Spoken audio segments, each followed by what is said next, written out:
मूसा अलैहिस्सलातु वस्सलाम दाঁড়ায় বললেন, ক্বালা কাল্লা ইন্না মাইয়া রব্বি সায়াহদিন।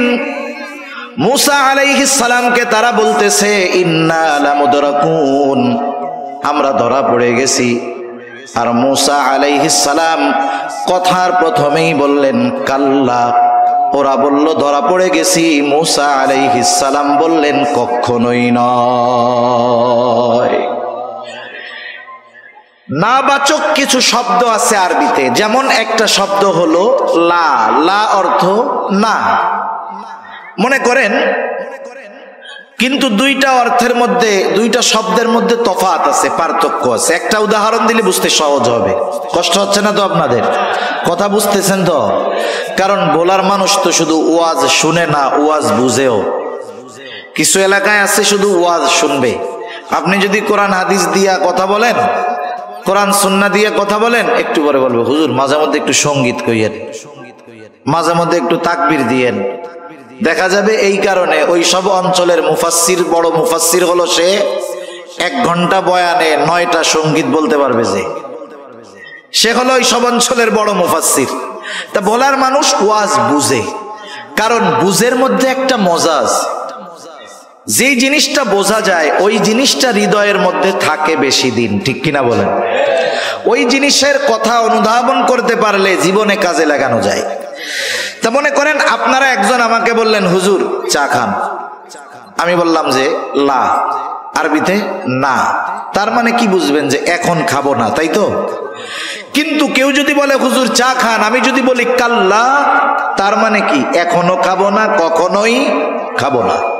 मूसा আলাইহিসসালাম যদি বলতেন যে লা, ধরা পড়বো না, তাইলে ওরা বলতো मूसा এখন নাইলে পড়লাম না, পরে যদি ধরা পড়ি তাইলে কি হবে?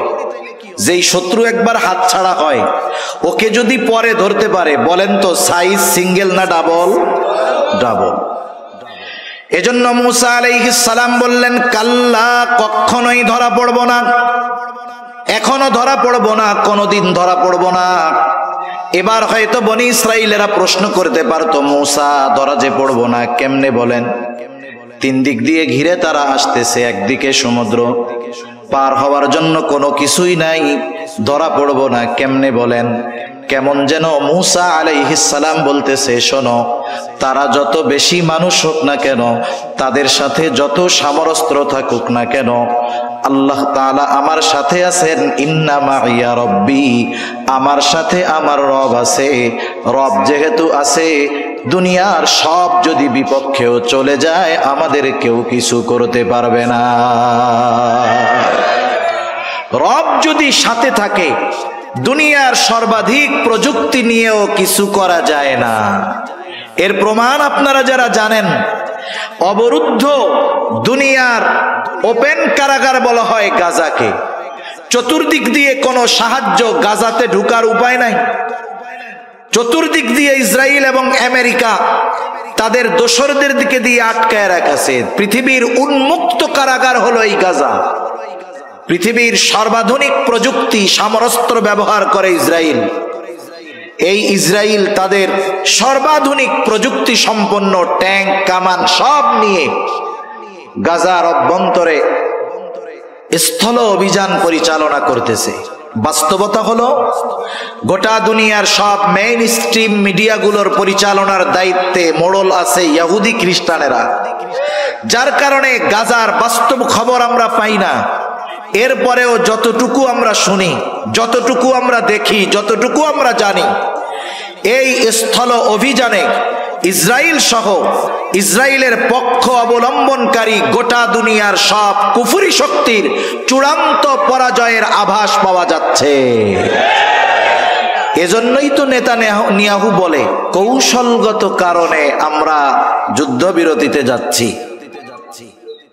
কৌশলগত কারণে যুদ্ধবিরতিতে যাচ্ছি, বিষয়টা এমন নয়। আমরা ছোটবেলায় যখন পড়ছি, হেফজখানায় যখন পড়তাম, আমাদের সময় কিন্তু খুব মায়ের ছিল। মায়ের ছিল কেন? আব্বা গিয়ে হুজুরের কাছে জীবনটাকে ওয়াকফ করে দিয়ে আসতো। বলতো যে হুজুর এত কিছু বুঝি না, পোলা আমার, যান আপনার, মরার পরে লাশটা বাড়ি পাঠাইলে হবে। এই যদি বলে, তাইলে হুজুরের তো আর কোনো অসুবিধা নেই, ঠিক না? এখন মনে করেন ওই সময় আমাদের মাঝে মধ্যে দুষ্টমির কারণে মার খাইতাম, মারতো হুজুরে। এখন বলেন মায়ের খাওয়া বিষয়টা তো এরকম, ব্যথা লাগুক আর না লাগুক মায়ের খাওয়াটাই তো লজ্জার বিষয়, ঠিক না? কিন্তু আমরা ছোটবেলা কি চিন্তা করতাম, মায়ের দিছে, চিন্তা করতাম মায়ের খাইছি তাতে কি, ব্যথা না পাইলে আর লজ্জা হবে না। মায়েরটা খেয়ে যখন আসছি বন্ধুরা আসে, আমরা এসে কি বলতাম, মিয়া মায়ের দিছে তাতে কি, ব্যথা পাই নাই। কথা বুঝেন নাই? মনে করতাম যে ব্যথা না পাওয়ার সাথে লজ্জার সম্পৃক্ততা, বিষয়টা কিন্তু তা না। কথা হলো মায়ের তো দিছে, আস্তে দিক আর জোরে দিক, মায়ের খাওয়াটা মূল কথা, ব্যথা পাওয়াটা বিষয় ছিল না। ছোটবেলায় আমরা মনে করতাম ব্যথা না পাইলে লজ্জা নাই, এজন্য বন্ধুরা যদি বলতো মায়ের তো খাইছস, কি বলতাম, ব্যথা পাই নাই মিয়া। ইসরাইল মায়ের খাইয়া এখন বলতেছে যে কৌশলগত কারণে আমরা যুদ্ধবিরতিতে সম্মত হতে যাচ্ছি। আল্লাহু আকবার। 3.5 বিলিয়ন, 3.5 মিলিয়ন ডলার, 1 মিলিয়নে 10 লক্ষ, তাহলে 35 লক্ষ ডলার, বাংলাদেশি টাকায় 35 লক্ষ গুণ গতকালকের হিসাব 128। 35 লক্ষকে গুণ যদি দেওয়া হয় 128 দিয়ে কত হবে আমার জানা নাই। একটা ট্যাঙ্ক বানাতে এই পরিমাণ টাকা তাদের খরচ হয়েছে, অথচ আল্লাহর বান্দারা 500, 700, 200, 300 এই ডলারের ছোট ছোট ক্ষেপণাস্ত্র দিয়ে, ওই বড় বড় সমরাস্ত্র দিয়ে যাদের ক্ষতি করার বলে কোনো অবস্থা নাই, ওই ধরনের বড় বড় ট্যাঙ্কগুলাকে $1000 কামান দিয়ে ছিন্ন বিচ্ছিন্ন করে দিচ্ছে। সুবহানাল্লাহ। শুধু তাই না, আজকের খবরে দেখলাম ওরা যে বোমগুলা মারে, হামাসের উপরে মারে, ওই বোমগুলোর কিছু ধ্বংসাবশেষ সংগ্রহ করে ওরা আবার ক্ষেপণাস্ত্র বানায়, ওইগুলাকে দিয়ে ইসরায়েলি বাহিনীর বিরুদ্ধে ব্যবহার করে। 1000 টাকা দিয়ে 3.5 মিলিয়ন ডলারের ট্যাঙ্ক, একটা দুইটা নয়, 250-র উপরে ট্যাঙ্ক তারা ধ্বংস করে দিয়েছে, আর ইসরায়েল আস্তে আস্তে পিছু হটতেছে। সুবহানাল্লাহ। এর আগেও আমরা দেখেছি ইমারতে ইসলামিয়া আফগানিস্তানে, আমরা শুধু শুনতাম যে ওরা খালি মরে, খালি মরে। গোটা দুনিয়ার কুফরি শক্তি এক, ন্যাটো আমেরিকা মিলে 20 বছর তাদের সাথে যুদ্ধ করার পর বাস্তবতা দেখলাম যে আমেরিকার ভান্ডার শূন্য, ইউরোপের ভান্ডার শূন্য হওয়ার পথে। এরপরে মোল্লাদের পিটানি খাইয়া রাতের আধারে ওরা পালাতে বাধ্য হয়েছে। এগুলো হয়েছে কেন? কারণ সাথে ছিলেন কে? হিজরতের সময় রাসূল আকরাম সাল্লাল্লাহু আলাইহি ওয়াসাল্লাম আবু বকর সিদ্দিক রাদিয়াল্লাহু তাআলা আনহু সাওর পর্বতে 3 দিন ওই গর্তের মধ্যে আত্মগোপন করছে। আবু বকর সিদ্দিক রাদিয়াল্লাহু তাআলা আনহু বলেন, কাফেররা আমাদেরকে খুঁজতে খুঁজতে একেবারে আমাদের গর্তের নিকটে চলে এসেছে, কথা বলতেছে, প্রত্যেকের কথার আওয়াজ আমি শুনতেছি, প্রত্যেককে আমি চিনতেছি। তারা আমাদেরকে খুঁজতেছে, আমাদেরকে পাওয়ার জন্য, দেখার জন্য বেশি দূরে যাওয়া লাগবে না। ওরা যদি ওদের পায়ের দিকে নজর দেয় আমাদেরকে দেখে ফেলতে পারবে। এমত অবস্থায় আবু বকর সিদ্দিক রাদিয়াল্লাহু তাআলা আনহু প্রচন্ড রকমের ভীত সন্ত্রস্ত হয়ে গেলেন। তিনি নিজের জন্য চিন্তিত নয়, চিন্তিত হলো মুহাম্মাদুর রাসূলুল্লাহ সাল্লাল্লাহু আলাইহি ওয়াসাল্লামের জন্য। কারণ আবু বকর তো এমন আশিকে রাসূল, আমাদের মতো জিলাপি সিন্নি খাওয়াইয়া আশিকে রাসূল না। আবু বকরকে যদি 100 বার হায়াত দেওয়া হতো, ওই 100 হায়াত, 100 জীবন যদি নবীজির জন্য কোরবান করতে বলা হতো, আবু বকর এমন আশিকে রাসূল, ওই 100 জীবন 100 বার নবীজির জন্য কোরবান করতে প্রস্তুত থাকত। নবীজি যখন দেখতে পাইলেন আবু বকর সিদ্দিক রাদিয়াল্লাহু তাআলা আনহুর চেহারার মধ্যে ভয়ের ছাপ, চিন্তার ছাপ, নবীজি আবু বকর সিদ্দিক রাদিয়াল্লাহু তাআলা আনহুকে উদ্দেশ্য করে যে কথা ওই মুহূর্তে বললেন, যেই সান্ত্বনা দিলেন, আল্লাহ তাআলা কোরআনুল কারীমের মধ্যে সে কথা জানায়া দেন। আল্লাহ তাআলা বলেন, ইযহুমা ফিল গারি ইয ইয়াকুলু লিসাহিবিহি লা তাহজান ইন্নাল্লাহা মা'ানা। কেমন যেন নবীজি বলতেছেন, ও আবু বকর তুমি চিন্তা করো না, শত্রু যত কাছে হোক, যত শক্তিশালী হোক, ও আবু বকর এই গর্তের মধ্যে শুধু তুমি আর আমি দুইজন এমনটা নয়। বলেন তো ওই দুইজনের সাথে যিনি আছেন তিনি কে? শত্রু যত কাছে হোক, যেহেতু আল্লাহর সাথে আছে, কোনো চিন্তা নাই। মুসা আলাইহিস সালাম বলতেছে, ওদের যা থাকে থাক, ইন্না মাইয়া রব্বি, আমার সাথে আমার রব আছে। সায়াহদিন, যেই রব পথ দেখায়া এই পর্যন্ত এনেছেন, সেই রব সামনের জন্য পথ দেখায়া দিবে। সুবহানাল্লাহ। আল্লাহ তাআলাও পথ দেখায়া দিলেন। আল্লাহ তাআলা বলেন, ফাআওহাইনা ইলা মূসা আন ইদরিব বিআসাকাল বাহর فانفلق فكان كل فرق كالطود العظيم। আল্লাহ রাব্বুল আলামিন বলেন, আমি মুসা আলাইহিস সালাতু ওয়াস সালামের কাছে প্রত্যাদেশ প্রেরণ করলাম, ওহী পাঠাইলাম, আনিদরিব বিআসাকাল বাহর, মুসা আপনি আপনার হাতের লাঠিটা দিয়ে সাগরের উপরে আঘাত করেন। মুসা আলাইহিস সালাতু ওয়াস সালাম আল্লাহ তাআলার নির্দেশে সাগরের উপরে লাঠি দিয়ে আঘাত করলেন।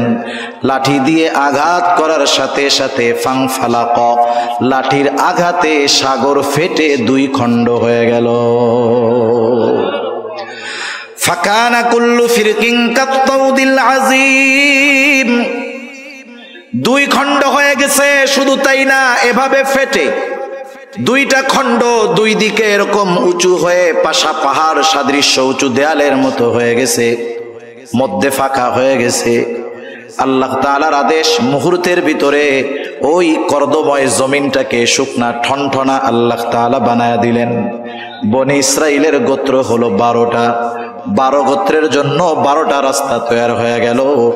এইবার মুসা আলাইহিস সালাম তার উম্মতদেরকে নিয়ে এই সাগরের তলদেশ দিয়া রাস্তা পাড়ি দেওয়া শুরু করে দিলেন। এই জামানায় টানেল দেখা তো আমরা অবাক হয়ে যাই, আরে সমুদ্রের তল দিয়া রাস্তা। আল্লাহ তাআলা তো প্রায় 5000 বছর আগে টানেল দেখায় দিয়েছেন, ঠিক কিনা বলেন? প্রযুক্তি যেটা 5000 বছর পরে করতেছে, আল্লাহ তাআলা সেটা 5000 বছর আগে দেখায় দিয়েছে। আল্লাহ রাব্বুল আলামিন জানায় দেন, বনি ইসরাইলদের জন্য রাস্তা, ফেরাউন চলে আসছে কাছে। মুসা আলাইহিস সালাম উম্মতদেরকে নিয়ে মাঝ রাস্তায় পৌঁছিয়েছেন। এখানে একটা বিষয় পরিষ্কার হওয়া যায়, আমরা অনেক সময় শুনি ফেরাউন নীল দরিয়ায় ডুইবা মরছে, কিন্তু শব্দ অবস্থা এটা বলে না। শব্দ অবস্থা বলে ফেরাউনের সলিল সমাধি হয়েছে লোহিত সাগরে। আরবিতে একটা শব্দ হলো নাহরুন, আর একটা হলো বাহরুন। নাহরুন মানে নদী, বাহরুন মানে হলো সমুদ্র। আল্লাহ তাআলা এখানে এটা বলেন নাই, আনিদরিব বিআসাকাল বাহর বলছেন। তার মানে বোঝা গেল মুসা আলাইহিস সালাম লাঠি দিয়ে নাহারের উপরে আঘাত করেন নাই, বরং বাহারের উপরে আঘাত করেছে। আর সম্প্রতি সময়ে এসে একজন বিজ্ঞানী আছে, ডাক্তার মরিস বুকাইলি। উনি ফ্রান্সের একজন বড় ডাক্তার, আল্লাহর বান্দা, মুসলমান হয়েছে, মারাও গেছে। এই ডাক্তার মরিস বুকাইলি উনি ফেরাউনের এই দেহ নিয়ে গবেষণা করছে।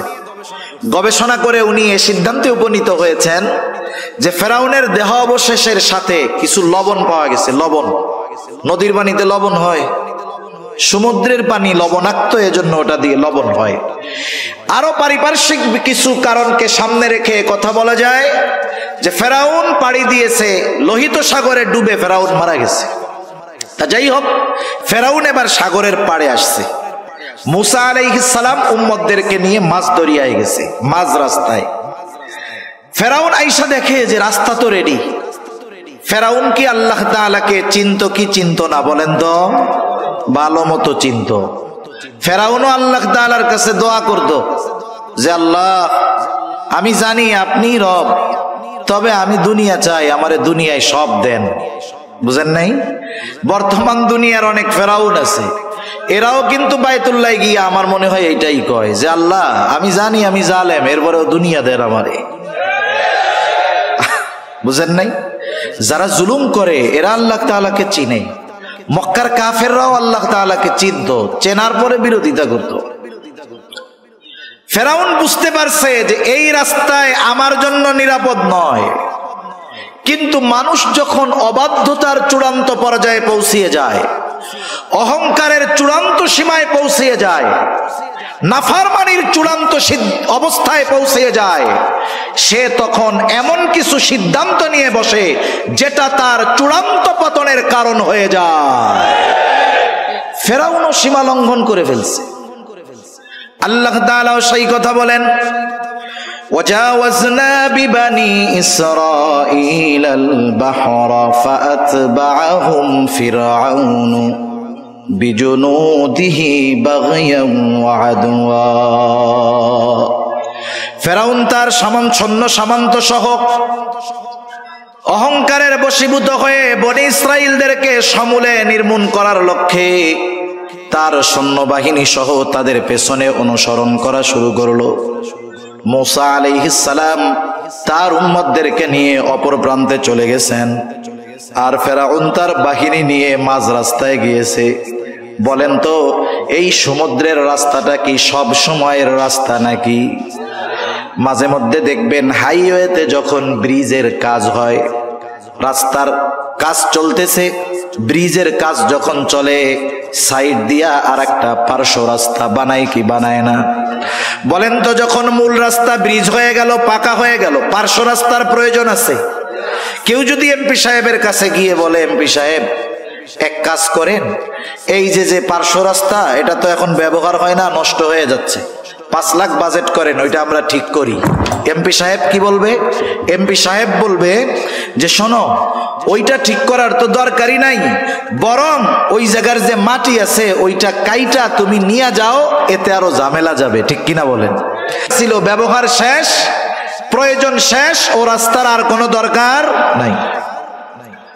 আল্লাহ তাআলা রাস্তা বানিয়েছেন বনী ইসরাইলের জন্য, তাদের ব্যবহার যখন শেষ, রাস্তার প্রয়োজনও শেষ।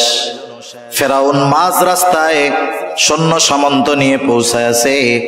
আল্লাহ তাআলা আদেশ দিলেন, পানি তুমি আগের অবস্থায় ফিরে যাও, কারণ আল্লাহ তাআলা হলেন এমন এক মহাপরাক্রমশালী সত্তা, তিনি যখন যা চান, যা ইচ্ছা করেন, শুধু বলেন হও, তৎক্ষণাৎ সেটা হয়ে যায়। আল্লাহ তাআলা বলেন, ইন্নামা আমরুহু ইযা আরাদা শাইআন আন ইয়াকুলা লাহু কুন ফায়াকুন। আল্লাহ তাআলা যা চান শুধু বলেন কুন হও, ফায়াকুন তৎক্ষণাৎ হয়ে যায়। এইবার ওই সমুদ্রের দুই দিকের পানি একসাথে যখন ফেরাউন আর তার সৈন্য সামন্তের উপরে পড়ছে, একজনেরও নিচের থেকে উপরে আসার সুযোগ হয় নাই, সবগুলা ওইখানেই শেষ। কিন্তু আল্লাহ তাআলা তো ফেরাউনকে এত সহজে ছেড়ে দিবেন না। জিবরাইল আলাইহিস সালাতু ওয়াস সালাম হাজির, সমুদ্রের তলদেশ থেকে এক টান দিয়া ফেরাউনকে উপরে নিয়ে আসছে। ফেরাউনকে উপরে নিয়ে আসছে একটা টান দিয়া। এইবার চুবনি চলতেছে, চুবনি। ফেরাউন বুঝতে পারছে আজকে ধরা পড়ে গেছি, আজকে আর আমার বাঁচার কোনো উপায় নাই। ফেরাউনকে চুবানো শুরু হয়ে গেছে। মূলত এটা হলো ফেরাউনের উপরে আল্লাহ তাআলার গজব। ফেরাউন যখন বুঝতে পেরেছে এতকাল আল্লাহ তাআলা ছাড় দিয়েছে, আজকে আর আল্লাহ তাআলা ছাড় দিবেন না, এইবার ফেরাউন ঈমান আনার ঘোষণা দিচ্ছে, ঈমান আনার ঘোষণা। ফেরাউন বলে, আমানতু আন্নাহু লা ইলাহা ইল্লাল্লাযী আমানাত বিহি বানু ইসরাঈল ওয়া আনা মিনাল মুসলিমিন। বলে আমি ঈমান আনলাম, বনী ইসরাঈলেরা যার উপরে ঈমান আনছে আমি তার উপরে ঈমান আনলাম, যে আল্লাহ ছাড়া কোনো ইলাহ নাই। মনে রাখতে হবে, যখন কোনো জাতির উপর গজব আসে, গজব চলে আসলে, আযাব চলে আসলে তাওবা কবুল হয় না, ঈমান কবুল হয় না। ফেরাউনের উপরেও গজব চলে আসছে, বলেন তো এখন ফেরাউনের ঈমান কবুল হবে নাকি? গজব আসার আগে তাওবা করতে হয়। যেমন হযরত ইউনূস আলাইহিস সালাতু ওয়াস সালামের সম্প্রদায় বারবার দাওয়াত দেন, তাদের মধ্যে কোনো পরিবর্তন নাই। ইউনূস আলাইহিস সালামের সম্প্রদায়ের একটা অভ্যাস ছিল, তারা প্রতিদিন সকালবেলায় গোসল করে খাওয়া দাওয়া করে দিনের শুরুর কাজ ছিল ইউনূস আলাইহিস সালামকে কষ্ট দেওয়া। প্রতিদিন সকালে গিয়ে প্রথমে এই কাজ তারা করত, এটা না করলে তাদের দিন ভালো যাইত না। তাই ইউনূস আলাইহিস সালামকে আল্লাহ তাআলা জানায় দিলেন যে আপনার এই জাতির অবাধ্যতা চূড়ান্ত সীমায় পৌঁছে গিয়েছে, 3 দিন পরে এদের উপরে গজব আসবে। ইউনূস আলাইহিস সালাম বললেন অবস্থা কিন্তু এই, 3 দিন পরে কিন্তু গজব আসবে। ওনার কওম আরো অবাধ্যতা বাড়ায় দিছে। 1 দিন গেছে, অবস্থা যা তাই। 2 দিন গেছে, অবস্থা যা তাই। পরের দিন গজব আসবে। ইউনূস আলাইহিস সালাম চিন্তা করলেন যে অতীতের নজির হলো আল্লাহ তাআলা যখন কোথাও কোনো গজব দেন তখন ওই নবীকে ওই গজবের এলাকায় রাখেন না, ওখান থেকে সরায় নিয়ে যান। তা অতীতে যেহেতু সব নবীকে আল্লাহ তাআলা চলে যাইতে বলছেন, নিয়ে গেছেন, আমাকেও তো যাইতে বলবে, সুতরাং আমি চলেই যাই। ইউনূস আলাইহিস সালাম আল্লাহ তাআলার পক্ষ থেকে নির্দেশ আসার আগে নিজে ইজতিহাদ করে উনি চলে গেছেন।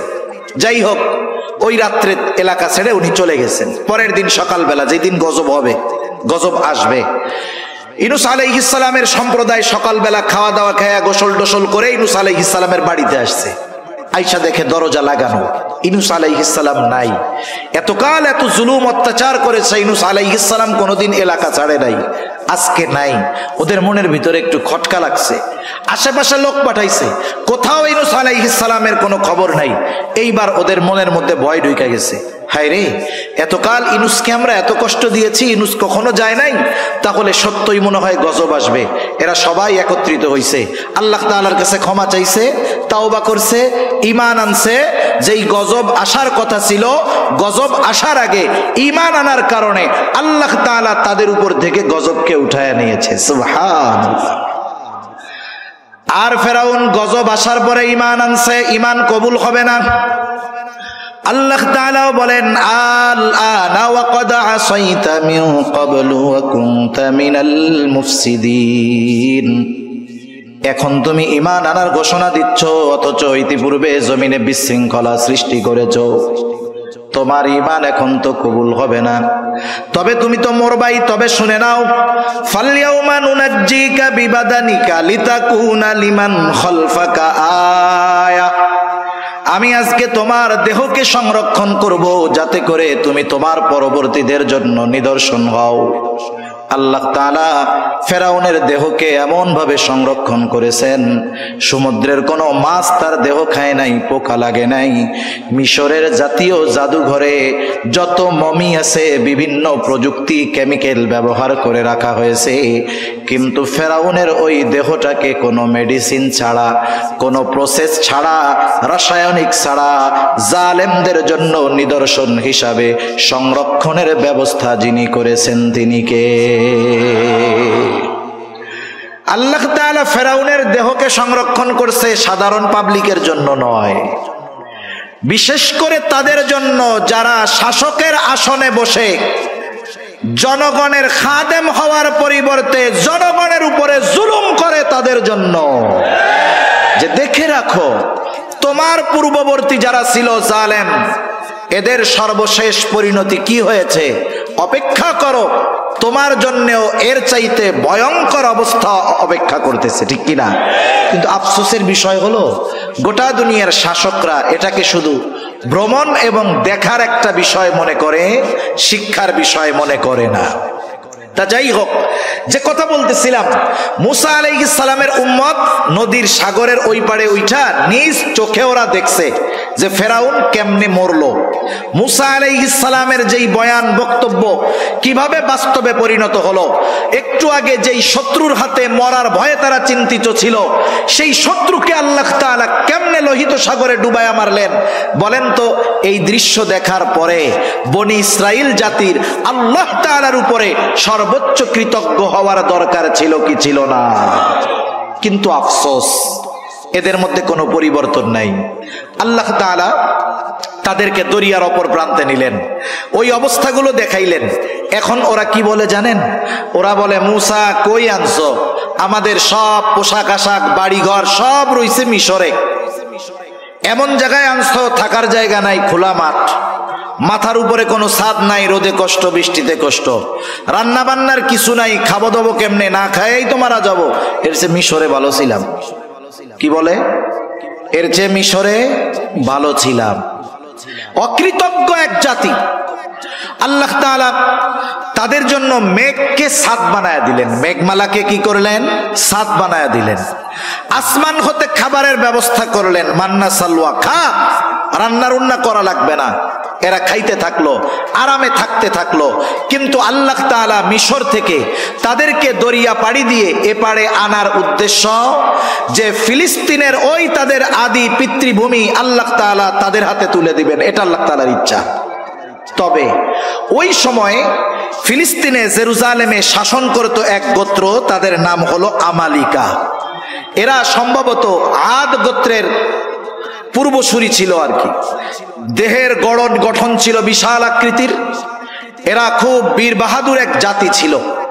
হযরত মূসা আলাইহিস সালাতু ওয়াস সালাম বনি ইসরাইলের 12 গোত্র থেকে 12 জন প্রতিনিধিকে পাঠাইলেন তাদের অবস্থা পর্যবেক্ষণের জন্য। এইবার ওই 12 জন যখন বনি ইসরাইলের ওই এলাকায়, আমালিকা গোত্রের ওই এলাকায় ঢুকছে, আমালিকা গোত্রের একজন লোক ওই 12 জনকে আটকাইয়া বাদশার কাছে নিয়ে গেছে। একজন 12 জনকে বাইন্দা বাদশার কাছে নিয়ে গেছে। এখন বলছে, তোমাদের আসার উদ্দেশ্য কি? বলছে যে এই ঘটনা। বাদশাহ অন্যান্য সবার লোকজন যারা, তাদের সাথে আলোচনা করে বলছে, এদেরকে ছাইড়া দেন। ছেড়ে দিলে ওরা ওদের গোত্রের কাছে গিয়ে যখন আমাদের এই শক্তির কথা বলবে, ওরা স্বপ্নেও জেরুজালেমে আসার কথা চিন্তা করবে না। এ চিন্তা করে বাদশা 12 জনকে ছেড়ে দিছে। মূসা আলাইহিস সালামের কাছে এরা গিয়ে বলতেছে, কাহিনী তো এই, এলাকা তো খুব সুন্দর, সুজলা সুফলা, শস্য শ্যামলা, কিন্তু অবস্থা হলো তারা এমন এক জাতি যাদের সাথে যুদ্ধে জয়ী হওয়া আমাদের জন্য সম্ভব না। মূসা আলাইহিস সালাম এই 12 জন প্রতিনিধিকে বললেন যে, তোমরা তোমাদের গোত্রের লোকদের কাছে গিয়ে বলবা যে খুব সুন্দর দেশ, তবে তারা যে এক বীর বাহাদুর জাতি, এটা তোমরা কারো কাছে বলবা না। কিন্তু আফসোস, 2 জন ছাড়া বাকি 10 জন তাদের গোত্রের লোকদের কাছে গিয়ে বলল, শোনো, দেশ কিন্তু সুন্দর, কিন্তু ওই দেশের লোকজন এইরকম, আমরা 12 জন গেছি, একজনেই 12 জনের প্যাকেট করে ফেলছে। একটু আগে তো ওরাও রাজি ছিল ওই দেশে যাওয়ার, যখন শুনছে কাহিনী এইরকম, ওরা এবার গো ধইরা বসছে যে আমরা এই যুদ্ধে যাব না, আমাদের ওই দেশে যাওয়ার দরকার নাই, আমাদের মিশরই ভালো। এই অবস্থায় মূসা আলাইহিস সালাতু ওয়াস সালাম তাদেরকে কি বলতেছেন সে কথাগুলোই আমি আপনাদের খেদমতে কোরআনুল কারীমের সূরা মাইদা থেকে তিলাওয়াত করেছি। কষ্ট হচ্ছে না তো আপনাদের? আমি আর বেশি সময় নিব না, কারণ অনেক সময় আছে ভূমিকায় বা শুরুতে কিছু কথা বইলা নিলে মূল কথা অল্পতে বোঝানো যায়। এজন্য আগের কথাগুলো বেশি বললাম, পরের গুলা জানি অল্পতে বুঝেন, এই জন্য আর কি। তা মূসা আলাইহিস সালাম তাদের কাছে আসলেন। আয়েশা, আল্লাহ তাআলা যে তাদেরকে কত নেয়ামত দিয়েছেন, এই নেয়ামতের কথাগুলো আগে স্মরণ করাইলেন, তথা জিহাদের নির্দেশ দেওয়ার আগে ভূমিকাতে আল্লাহ তাআলার নেয়ামতের কথাগুলো তাদের স্মরণ করায় দিলেন। যেমন সূরা ফাতিহা যখন আমরা তিলাওয়াত করি, সূরা ফাতিহার একটা নাম হলো সূরাতুদ দুআ। কি বলেন তো? সূরাতুদ দুআ। ঘুম আসতেছে আপনাদের? এটা তাকবীর দেন তো, নারায়ে তাকবীর, নারায়ে তাকবীর। মাশাআল্লাহ, মোটামুটি সজাগ আছেন। সূরাতুদ দুআ কেন? কারণ এই সূরার মধ্যে আমরা আল্লাহ তাআলার কাছে এমন এক দোয়া করি যেই দোয়াটা শিখিয়েছেন কে, এবং পৃথিবীর সর্বশ্রেষ্ঠ দোয়া আমরা আল্লাহ তাআলার কাছে করি। নামাজের মধ্যে ঢুইকা যখন প্রথমেই ইমাম সাহেব সূরা ফাতিহা তিলাওয়াত শুরু করেন, অথবা আমরা একা যখন পড়ি নিজেরা তিলাওয়াত করা শুরু করি, বলেন তো শুরুতেই কি দোয়াটা করি? না না, প্রথমে ভূমিকায় কিছু কথা বলি। কি বলি? আলহামদুলিল্লাহি রাব্বিল আলামিন, আর রহমানির রহিম মালিকি ইয়াউমিদ্দিন ইয়াকা না'বুদু ওয়া ইয়াকা নাস্তাঈন। এই পর্যন্ত হইল ভূমিকা। আল্লাহর প্রশংসা করি, আল্লাহ তাআলার কিছু গুণকীর্তন বর্ণনা করি, তার ক্ষমতার কথা বর্ণনা করি। এরপরে বলি, যেহেতু আপনি এমন দয়াময়, আপনি এমন ক্ষমতাধর, তাইলে এক কাজ করেন, আমাদের একটা জিনিস দেন। কি চাবো সেটাও আল্লাহ শিখায়া দেন। আল্লাহ বলেন, বান্দা চাবা কি শোনো, বলো ইহদিনাস সিরাতাল মুস্তাকিম।